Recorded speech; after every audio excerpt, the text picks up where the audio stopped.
الجزء ده كان بيقتحم اخطر مقر عمليات خاصة عشان ينقذ بنتك.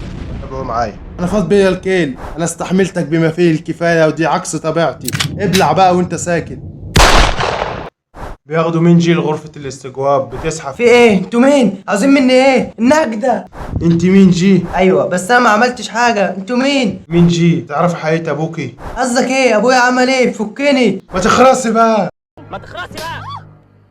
ابوكي كان جاسوس مشهور لدرجة ان الدول التانية حط عينها عليه، عشان كده هو ما يقدرش يتحرك بحرية. لو ابوكي اتحرك كوريا الشمالية هتبعت جاسوس، وده بس مش هيكون مزعج لابوكي، ده هيكون مزعج لينا احنا كمان. رغم انه كان عنده قيود وعايش حياة هادية، اتحرك بعد 19 سنة فجأة وسبب كتير من المشاكل. تعرفي الرئيس جو صاحب شركة البناء؟ صحيح، انا وبنته كنا بنتخانق كتير. طبعا بنت الجزمة ما قالتش ان هي كانت عاوزة تقتلها، وودتها الرئيس عصابة كان عاوز يقتلها، وابو البيت بعد ما لقاها كان عاوز يقتلها. لا هي خناقة، كنا بنتخانق على المشي. بيتعصب جانج، خناقة، سبب الفوضى دي كلها بسبب خناقة أطفال. أنا فاض بيا الكيل، هو عارف هيحصل إيه لو اتحرك، ومع ذلك سبب فوضى كبيرة. لو شفتوا الرمز 6-6 اطلقوا عليه النار بالخطأ. ده راجل خطير، ساب مشاعره تتحكم فيه.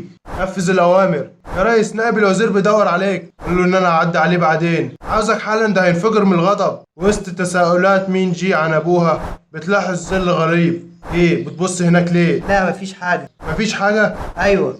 فين الباب ده؟ ولا ما انا بنت اهو. انا هروح اخد بص على الماشي، وهو بيبحث بيطلع له سيو من فوق وبياخده بالرجل وبيدخل الاوضه. يلا بينا، ابوك مستنيه. وهم بيهربوا سو بيلاحظ جنود فبيستخبى هو ومين جي. في جنود تانيين بيعدوا من قدامه، وقبل ما يلاحظهم بيكون واكل الاول بالرجل والتاني ببطنه والتالت في راسه ونازل دعك في البقيه. يا فاشل، مش مهم انت صح ولا لا، انت كنت بتعمل ايه بره؟ نائب الوزير بيدي شاور ساقع لجانج. كفايه، اخصموا المرتب وخلصنا. انا شغال عشان البلد، عشان مصر، انا مش شغال مرتشي زيك. دفع لك كام عشان تأمرني بالانسحاب لما المدير بينزنق في الكلام؟ انت خطفت طفلة مدنية وعمال تنشر الفوضى في كل حتة على اساس ان الرئيس جو كان واخدها رحلة دريم بارك. انت عاوز تنشئ حرب.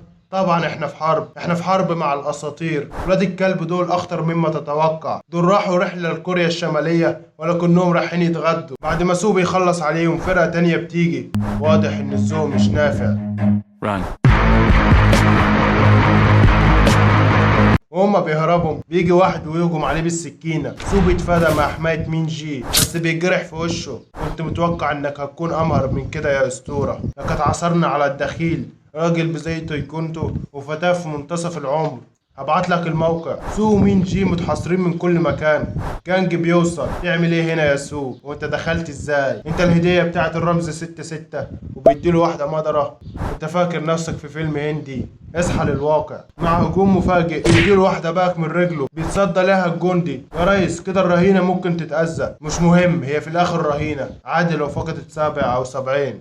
مع تتابع الهجوم وسو مش عارف يتحرك بحرية عشان بيحمي مين جي. قبل ما يخلصوا عليهم مين جي بتكمل شخصية أرسطو. الواحد قبل ما يموت بيلاحظ تفاصيل مهمة وبيحس ان الزمن توقف. الخيوط دي بينزل خدعة على رقبة نائب الوزير وبيكون هيقتله. استنوا توقفوا، استنوا يا ولاد الكلب هموت. توقفوا جميعا. أبي مين جي في أمان، أبوكي هنا، يلا نروح البيت. لو كنتم عاوزين راسه تبقى على جسمه محدش يتحرك. انت فاكر انك بتهددنا؟ توقفوا، محدش يتحرك. الجنود موجهة اسلحتها على كيم. اي حد هيتحرك هيكون بيعصي اوامري. قول لهم يرموا الاسلحة. هعد لعندي 3، 1، 2. ارموا الاسلحة بسرعة، انا هتحمل المسؤولية. محدش يتحرك. يا حاول يا ابن